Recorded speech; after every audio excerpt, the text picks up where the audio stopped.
dashur ndjekës të podcastit Mohabet e Kulture dhe përcjellës të portalit Alma Press. Sot me mua është artisti i mirënjohur, piktori me famë, jo vetëm në vendin tonë, por edhe më gjerë, i nderuari profesor Enver Selimi. Mirë se më erdhe. Mirësogjetën, faleminderit për ftesën. Faleminderit që ju përgjigjet pozitivisht. Zoti Enver Selimi, në kohën kur teknologjia ka rrit kulmin në kontekst kohor, kur inteligjenca artificiale po bën ose tenton të bëj artistin edhe të artit figurativ dhe të krijoj vepra të cilet shumica e njerëzve të cilët nuk dinë dallojnë veprën nga ajo origjinalja ose me vlera estetike i quhen edhe veprat e inteligjencës artificiale si vepra arti. Ju si profesor i artit, të cilët edukoni gjeneratat e reja, si e shihni këtë proces? Çfarë sjell kjo për artin figurativ dhe për ne si artist dhe për botën e artit në përgjithësi? Po, me thonë drejtën, kjo është pak fiqe bëjgji e përgjithshme, por unë duke nisë nga vetvetja, unë pak sa jam ma klasik. Unë ma shumë i ri asaj klasikës, por duhet me pranu se koha shkon ka drejtim, tek nxënësit se kohëve të sotshme, nxënësit në gjimnas, ndoshta nuk e kanë durimin e ndjekës së mësimit, por ama mund të themi lirisht ato kanë ma shumë kreativitet. Tani punët e kreativitetit nuk është sfidë tek ta, por problemi është tek ta sa dhe çojnë në fund ide, sa dhe çojnë deri në fund. Sa dhe jetë të duruar rrugtimin e vet. Sa do jetë i duruar në rrugtimin e vet, por se di, unë prapë them tu ndoshta ka hapësirë për me pat më shumë debate, më shumë aktivitete, më shumë kritika, edhe më shumë ekspozita. Ndoshta koha unë se ne kisha dhënë një përgjigje të saktë, por mendimi im është kjo, ka hapësirë për me pat debat më shumë për lidhje me këtë. Më thonë, ju jeni të idesë që nëpërmjet debatit, nëpërmjet realizimit të veprave të artit, më shumë ekspozita, njohja e njerëzve, gjithsesi pjesëmarrja e tyre në ekspozita, do edukonte një farforme që të bëjë një dallim qartë mes artit të inteligjencës artificiale, nëse mund të quhet art në thojza, dhe veprave realisht të cilët krijohen nga artistët e mirëfillt të artit figurativ. Në ekspozitën e fundit keni lëvruar gjithsesisht më shumë peizazhin. Vazhdon peizazhi të ngelet një prej temave kryesore në punimet e juaja? Dhe në mënyrën se si i qaseni pikturës? Unë kam ndërmend ende të qasem këtij motivi, peizazhit, nëse duhet ktheja pak ma herët kam pas një ekspozitë me portrete, kryesisht vetëm me portrete. Gjithsesi ju njiheni si portretisti më i mirë që kemi. E them kështu pa ekivok mes kolegëve. Faleminderit, por megjithëse ka edhe të tjerë, por sido që të jetë, unë me portrete kam filluar realisht, me thënë prej moshën 19 vjeç, duke filluar me ato James Dean e Elvis Presley, por kur e kthej kohën para, kam vërejtë të vetë se mes portretit ka qenë dhe peizazhi që më ka tërhequr. E tani, pas asaj ekspozite që pata me portrete, pata me grafika, edhe më në fund mendoja, thash një me peizazhe. Por, si që ka cekur edhe profesori Selajdin Saliu, nuk kanë qenë peizazhe, themi... Klasike. Kanë qenë pak ma ekspresioniste, sa bota e brendshme është edhe e jashtme. Me qenë se unë përgatita 3 vite për këtë ekspozit, por ende nuk jam i kënaqur. Më duke se... Ka ende për të thonë. Ka ende për të thonë. Do kemi një ekspozit vol dyshin në atë aspekt? Po, në atë aspekt mendoj, se si jam i kënaqur, duhet ende të notoj. Ja, bukur. Te ky det, themi, i peizazhit. Unë mendoj që edhe pse nuk isha atë ditë në hapjet e ekspozitës,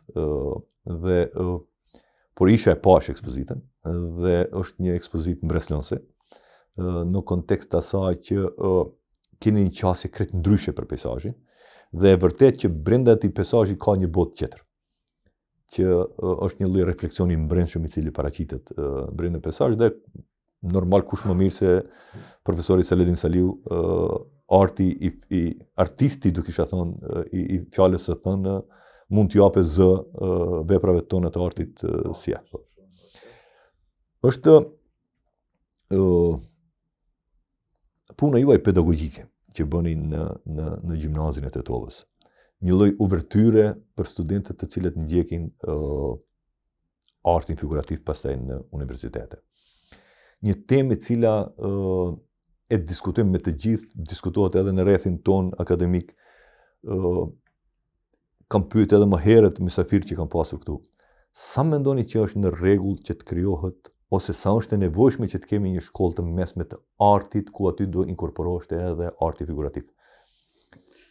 Këto realisht unë mendoj se ka nevojë. Unë sa e di që 20 vjet bisedohet kjo puna, më ja që sa rrihet të bëhet. E mbaj mend me profesorët e gjimnazit më herët që kanë qenë. Dhe unë e shoh se është e nevojshme për shkak se unë jam në gjimnaz dhe i shoh nxënësit, meqenëse se është numri i vogël, ama prapë se prapë ka talenta, dhe faktikisht edhe çfarë duhen në art, nuk na duhet numër. Dhe unë mendoj se ka nevojë të hapet, ka nxënës të cilët pikturojnë, vizatojnë mirë, ka nxënës të cilët ankohen, thonë profesor, pse s'është lëndë artit figurativ dhe viti 3 dhe 4 në gjimnaz, se mësot vetëm 2 vite. Kështu unë mendoj se është e nevojshme, përveç asaj që mund të ketë punësime të reja për themi profesor të rinj, por meqenëse se është art, themi muzika, pse jo dhe arti figurativ.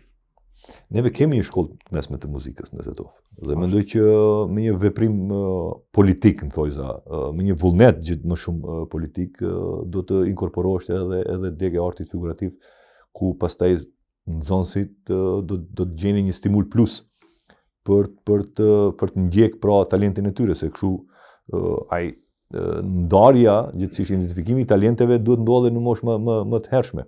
Se brenda kohës pastaj edhe ndryshojnë edhe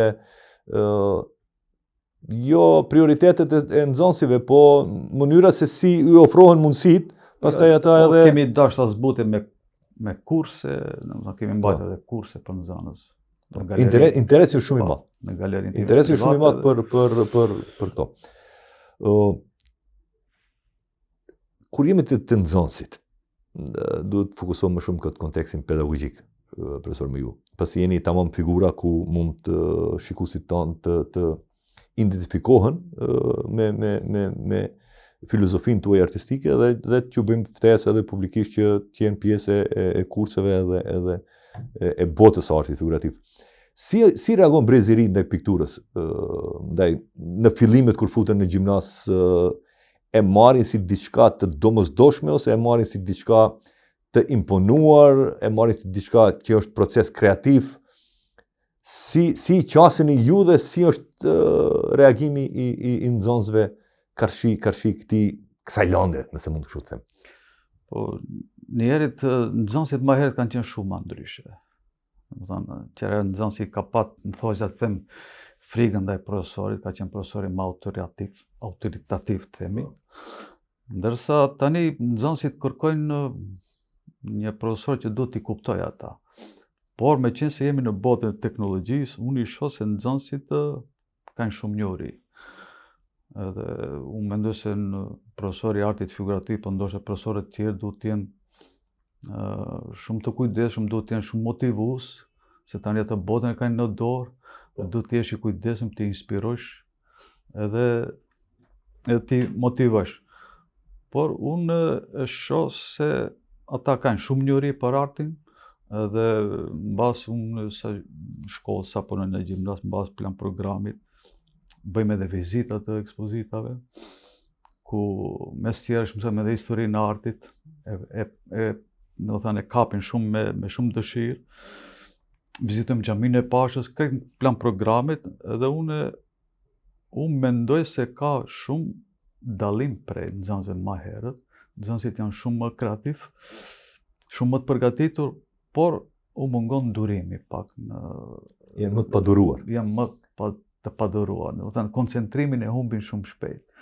Është fenomen që ka ndodhur me daljen e telefonit në thojsa smart, pra telefonave të mençur, diskutohet gjithandej që njerëzit janë bënë të paduruar ndaj gjithsesi jo të paduruar, por me humbin shpejt fokusin nga ajo se çfarë ndjekin. Më rastisi të shoh në një promovim të një filmi të ri në Netflix, të cilët e bënin aktor të njohur si Matt Damon, dhe shpjegoj që skenaristët, gjithsesi producentët kanë kërkuar që filmi të fillojë në mënyrë dinamike që në fillim, pa ndjekur atë rrugën tradicionale të zbërthimit të planit të filmit, pasi që njerëzit që në fillim humbin interesin për filmat të cilët nuk janë dinamik, nuk janë me aksione të ashpra dhe që i detyrojnë njerëzit që gjithsesi i bindin njerëzit që është film i lodhet në atë kontekst dhe nuk ja vlen që të pritet deri në fund. Dhe kjo ka ndodhur edhe kur kam qenë drejtor teatri, kur bisedonim me regjisorët të cilët dhe ne vrenim që publiku në fillim ishte i fokusuar në shfaqje, pastaj nga mesi i shfaqjes fillonin të nxjerrnin telefonat dhe të humbnin interesin për shfaqje, që nuk kupton që kjo ka edhe dy anë të medaljes, pra edhe atë anën e mirë ku përthithim informacione më shumë, mirë po në një moment nxënësit gjithsesi publiku humbën interesin. E tash sa di unë është ndaluar posedimi i telefonave në shkollë të mesme. Tani nuk në shkollë fillore më sa di po, në shkollë mesme i kanë. Por ma duhet gjesh një mirë kuptim, ndalim zonën telefoneve dhe vazhdojmë. Duhet ta gjesh edhe humorin të nxënësit e sotshëm, edhe i drejt me qenë. Tani respektin e fitojsh ndryshe, jo me zot nalt, po ma ndryshe. Ti kuptojsh, tani mo nuk je vetëm profesori edhe si mentor i tyre, edhe nxënësit mendoj se të kuptojnë edhe të respektojnë. A mendon që edhe sistemi i shkollimit klasik, shkaku i ndryshimit të botkuptimit se si përthithet, se si fitohet dituria gjithsesi është i tejkaluar dhe duhet të ndryshohet edhe mënyra dhe shpjegimi i lëndës dhe mentorimi në një farë forme të jetë më interaktiv me nxënësit. Ashtu është. Unë mendoj se mësimi klasik nuk mban më. Tani kur e shpjegosh një temë një mësimore, fillojnë nxënësit. Ata kanë shumë informacione sot. Edhe siç tha edhe ti, mësimi bëhet interaktiv. Do të thonë, ne jemi dëshmitar, edhe pse gjenerata jon ka pas nderin dhe mundësinë që të jetë dëshmitare shumë ndryshimeve epokale këto 50 vitet e fundit, mirë po ja që jemi dëshmitar edhe të kësaj ndryshimit të rrjedhjes së perceptimit të gjërave. Duket mosha jonë jemi në mes. Jemi në mes. Unë shpesh kur e diskutoj me studentët, them atë që u thot profesori juaj, sot keni mundësi që pas përfundimit të orës akademike të futeni në ChatGPT ose në aplikacione të tjera ose në faqet e internetit dhe aty për aty të dëshmoni nëse profesori e ka thonë të vërtetën ose jo. Dhe kjo është një sfidë plus për profesorët, të cilët duhet të jenë të përgatitur në maksimum dhe të jenë në trend me njohuritë bashkëkohore për të dhënë studentëve, gjithsesi edhe nxënësve atë më të mirën. Sot është problemi jo të informacioni, po cila është e saktë. Cila është e saktë. Dhe kush mbrin më shpejt informacionin. Unë i shoh edhe si përgjigje nxënësit, ndonjëherë vërej se përgjigje nuk e kanë si në libër ose siç e kam thënë unë. Do të thonë e kanë nga burime alternative. Burime tjera alternative. Do të thonë sot nxënësi nuk e ka burim të njohurive vetëm librin dhe profesorin. Nuk është si qere para 20 vite. Këtë kontekst t'i kthehemi asaj e cila përsëri ngelen origjinale. Pra është puna jonë si artistë të cilët e bëjmë. Nëse krijimtaria juaj do lexonte nga një historian arti, cilat elemente do të ishin boshti identitar i veprës tuaj?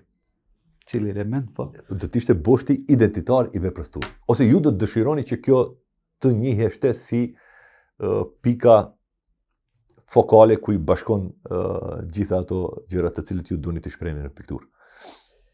Folish për ekspozitën time të fundit, ëh? Për veprat e juaja, për përgjithësi. Dhe në idenë asaj se në të ardhmen cilët do të jenë synimet e juaja, cilët do të jenë cila do të jetë qasja juaj dhe çfarë presim më shumë prej Enver Selimit si artist? Unë tani shpesh e shoh vetveten, ndonjëherë jam e quaj veten si neoklasicist, por ama në anën tjetër edhe kjo puna e ekspresionizmit. Edhe më pak do doja këtu të ndalëm, unë kisha thënë se suksesi im do të ishte nëse veprat e mia rrin jashtë mureve, jashtë studieve të mia, domethënë. Edhe siç e pata ekspozitën edhe vërejta se shumë prej atyre që vizituan ekspozitën, i shif se nëse ndonjëri ndalet 30 sekonda te vepra ime, unë jam shumë i kënaqur. Ja ke arrit qëllimit. Unë ja kam arrit qëllimit. Mjafton ai ta gjeje një motiv aty, ose një kujtim, ose një emocion te pikturat e mia. Edhe unë këtë e kam dashur dhe këtë do të dua edhe në tarmën ta bëj që ai publiku të bëjë një farë lloj dialogu me veprat e mia. Nuk është vepra një, të themi, një urdhër, por një bashkëbisedim, një dialog, edhe nëse ai arrin ta gjejë vetveten aty, dhe bukuria e kësaj është se secili komunikon ndryshe. E percepton ndryshe. Nëse ai arrin gjej diçka, një emocion, një kujtim, unë ja kam arrit qëllimin e suksesit. Dhe mendoj kjo të jetë në tarme. Nuk është puna vetëm te shitja e punimeve, por te lidhja, sa do lidhesh me atë punim, me punimet e mia. Kur jemi tek kjo, ne themi që nuk është çdo herë puna te shitja, mirë po si artist që jemi, edhe ndonjëherë prekimi në sedër nëse nuk e marrim vlerësimin e duar, por edhe ai vlerësim qofte edhe me shitje të veprave të artit. Se fundit bëhen edhe për konsum. Jo të përgjithshëm, por për një lloj konsumi. Këtë kontekst mendon që tregu ynë është shumë i varfër në atë aspekt. Kur e them i varfër, nuk them për atë se çfarë ofrojmë ne, por në atë kontekst se sa është interesi për të ble vepra të artit ose për të pasur vepra të artit nëpër shtëpiat tona. Unë e shoh kohët e fundit ka ndryshime, duke u bazuar te ekspozita ime e fundit, ka pat shumë interesime, por edhe shitje më shumë, me thënë drejtën. Tani para ka hapësirë për më mirë, por ama nuk do thotë se është keq. Nuk do thotë se është keq, domethënë të paktën ti si tha, harxhimet janë mbulu, edhe plus asaj kanë ngjerë pak edhe për kafe, pse jo. Është një lloj vlerësimi. Është një lloj vlerësimi. Është një lloj se shif, nëse ne marrim të diskutojmë për pikturat e kolegëve, në çdo herë do jemi subjektiv. Edhe objektivizmi jo do jetë herë në thojza. Por kur merr një vlerësim nga publiku më i gjerë, se fundit Leonardo da Vinci është bon Leonardo da Vinci shkaku që ja ka pranu publiku, e ka vlerësu dhe jo kritikët. Se fundit kritikët din njerë tjenë edhe subjektiv, edhe djenë dësha keq, edhe në fund ditës edhe krejt kontekst individual të flasim, si piktor mes vete.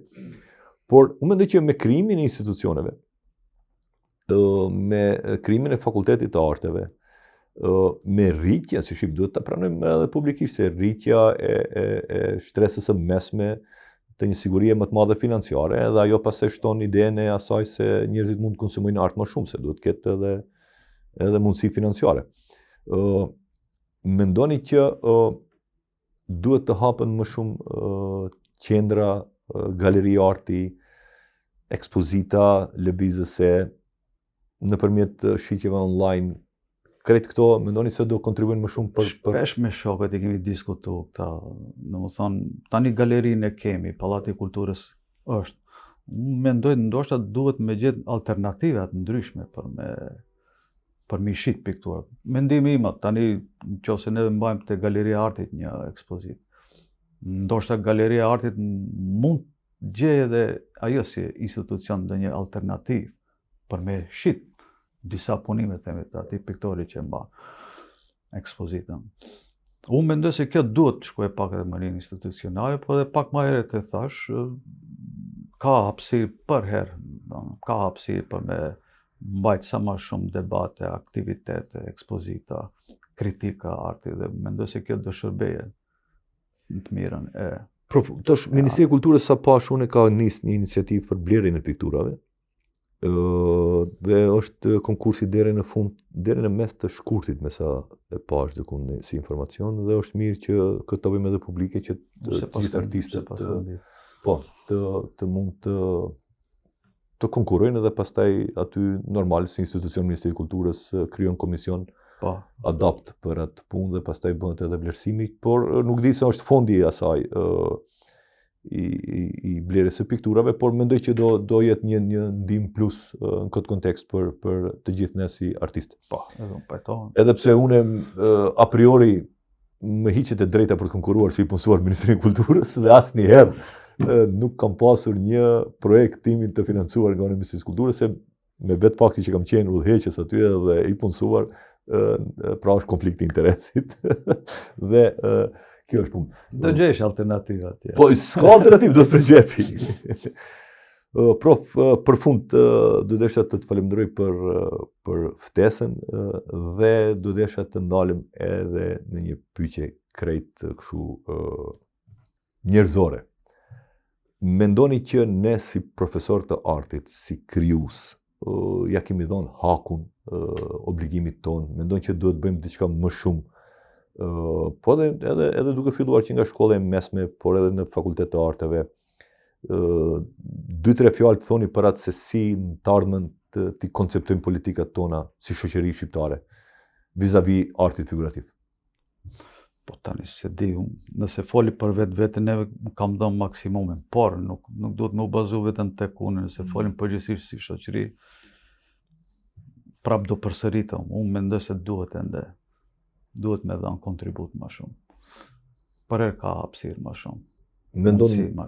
Mendon që shkolla e mesme e artit figurativ interesi më shumë i projekteve zhvillimore të artit, që të ulemi të bisedojmë në formatet ndryshme, në gjëra ndryshme, që të shohim përpara se si të hecim. Unë mendoj se ka nevojë, ka hapësirë për me bërë debate, siç thash më herët, aktivitetet ndryshme, qoftë në galeri, qoftë koordinim me shkollat e mesme. Po tani unë sa jam aty që 20 vite, atë kontributin tim sa ka mund ta jap për nxënësit e kanë dhënë, të cilët edhe i përshëndes, uroj suksese këtë gjysmëtor, por mendoj se duhet ende ka nevojë, ka hapësirë. Unë shpresoj që të takohemi përsëri për ekspozitat e radhës një herë tuaja personale, pastaj edhe ato kolektive që do i bëjmë bashkë. Dhe shpresoj që të bashkëbisedojmë edhe në këtë format, po pse edhe në formate tjera. Ishte kënaqësi. Faleminderit edhe një herë të dashur ndjekës të podcastit Mohabet e Kulture, deri në takimin e radhës, miru, pafshim.